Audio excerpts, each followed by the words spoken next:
Hello, everybody. Welcome to your weekly angel card reading here at Beacons of Angel Light. This is for the week beginning July 3rd, 2017.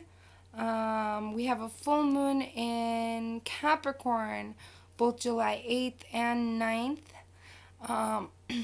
If I'm not mistaken, that's Saturday and Sunday. Oh, yeah, and I'm wearing all this funky stuff here. This is my Bindi representation of Divine Masculine and my third eye, Anya Chakra, pineal gland. For it to open, it's a little experiment that I'm doing. And for Divine Feminine balance, I'm wearing symbolically white. It's supposed to be sacred ash. And it's supposed to be like a reminder and restoring balance to the fact that this is the finite. This is the physical has an expiration date. And the only thing that doesn't have an expiration date is energy.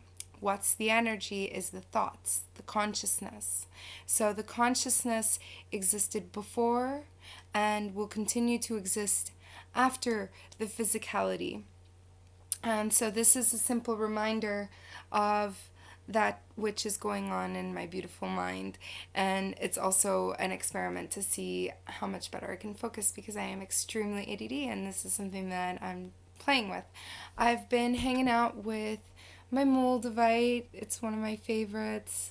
I'm sending you this energy. I'm also sending you energy that I was meditating beforehand with Amazonite. It's very calming, balance restoring crystal. If you don't have one, that's also an energy that I'm sending out to you. I happen to have left it outside in the sun, so but I did want to talk about a couple things before we go into the actual angel cards here. So we have Mars in Cancer since the 4th of June, and it won't be gone from Cancer until the 20th of July. So all of this week, there is a lot of room for conflict because, it could go either way. It's all up to you.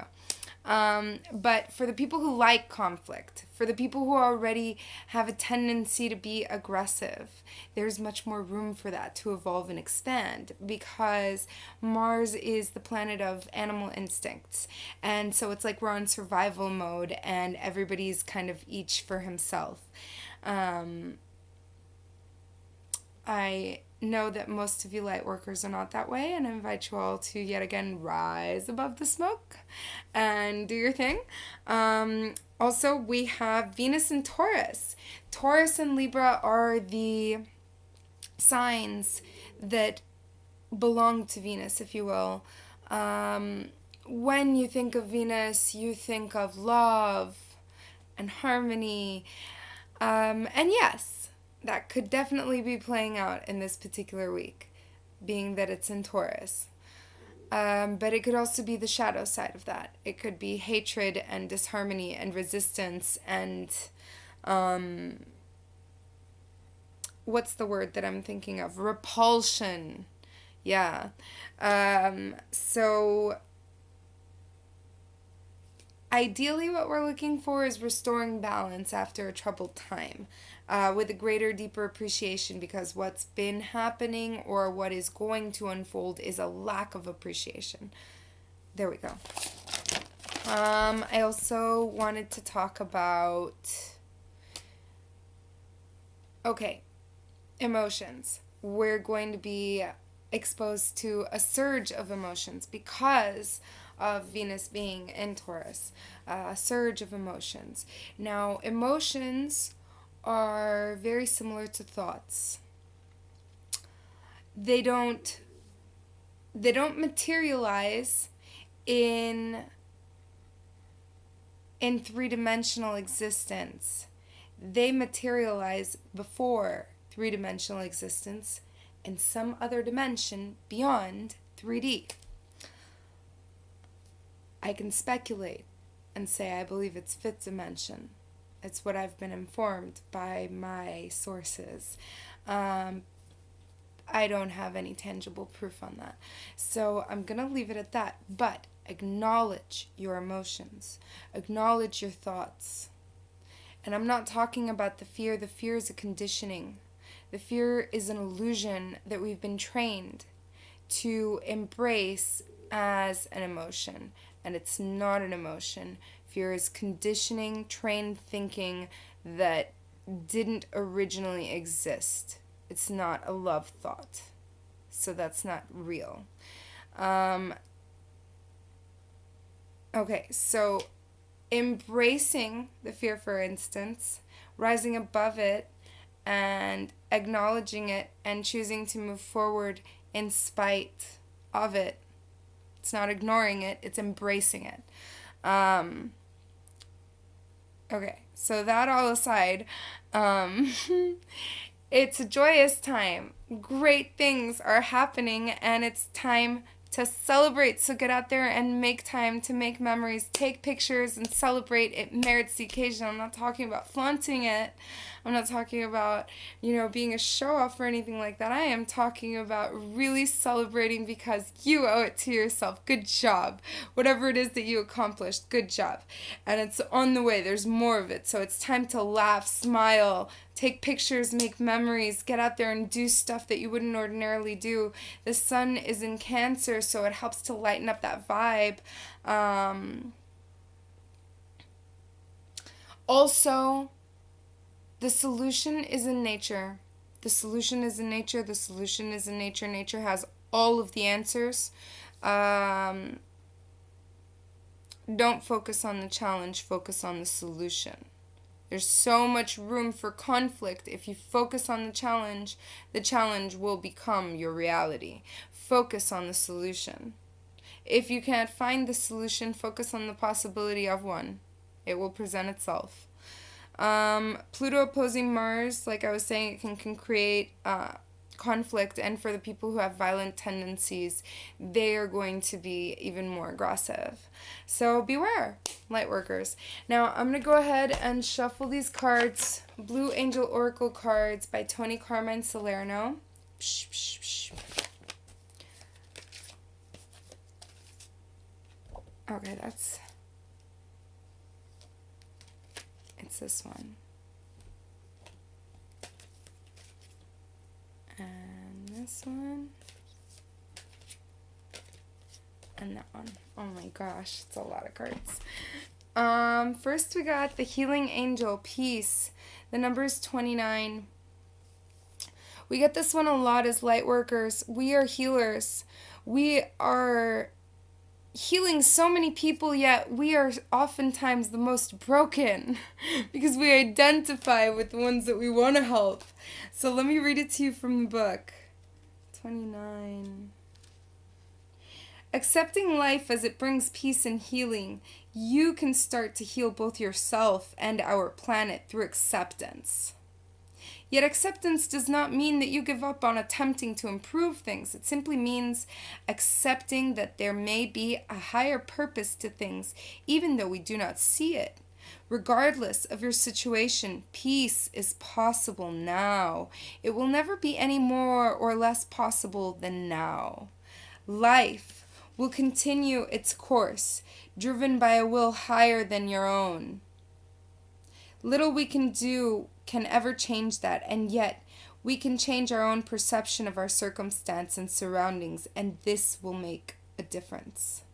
The future is no more uncertain than the present.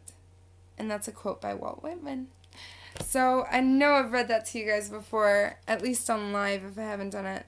Okay, this is Crimson Angel, healing.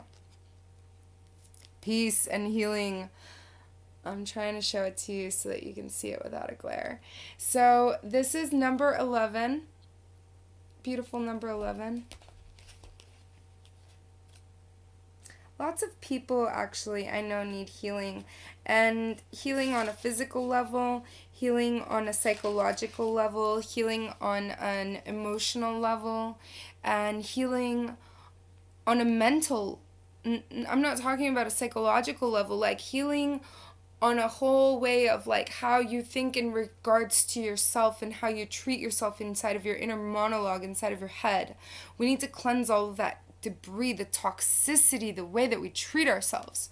So this is Crimson Angel, number 11.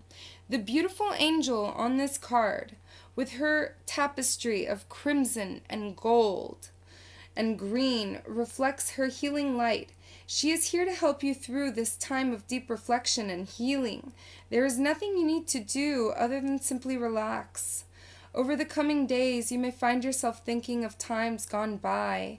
Memories surface like precious jewels, and feelings flow through you like rainbows. There is profound beauty as tears flow warm and soft like summer rain. Let them heal your heart and soul during this sacred time. This is a time to thank the universe for many blessings it has bestowed upon you. A time to remember that all lives eternally in your heart. Everything upon this earth will come and go and come again. Love and love those that you love are forever present.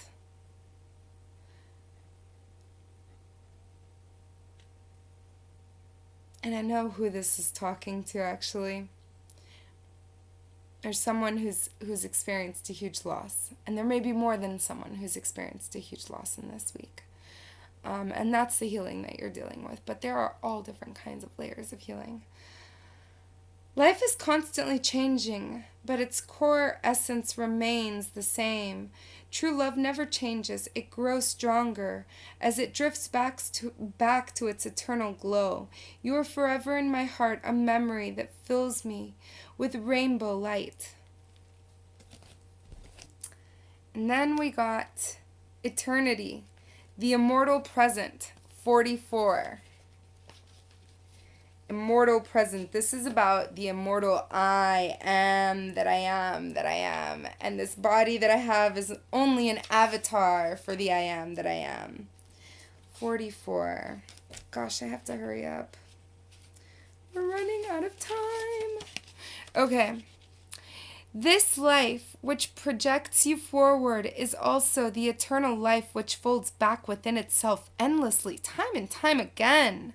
Your life unfolds within itself in an endless cycle. The future is inside you, waiting to appear. It lives alongside you this present moment. You will never have more or less than the present. All you are, all you have ever been, and all you will ever be is already here. It exists inside you. This card reminds you to keep focused on the present, for in the present everything exists. The magic of creation is now. And our last card is Deva Magic. Incredibly small, and the number is 42. I love this card. It's about like nanoparticles, and it's very scientific, but it's beautiful. Minute particles called nanoparticles exist in strange, invisible realms. We cannot see them because they are incredibly small. Yet these invisible particles hold immense power that influence, shape our world. There is a visible reality and an invisible one, yet both are equally real. With the strange world of nanoparticles, there are worlds within a flower cup, cities within buds, universes within dewdrops. This card is asking you to look again. Something you've discounted or considered to be irrelevant may hold great potential and power, so don't disregard it. And you know what else? If you haven't already done it, I need you to click subscribe so that you guys don't forget to watch your weekly videos. Stay tuned. I love you all. Love everybody in your sphere. I love you. Love yourselves and love everyone around you. Have a wonderful week filled with blessings. Mwah!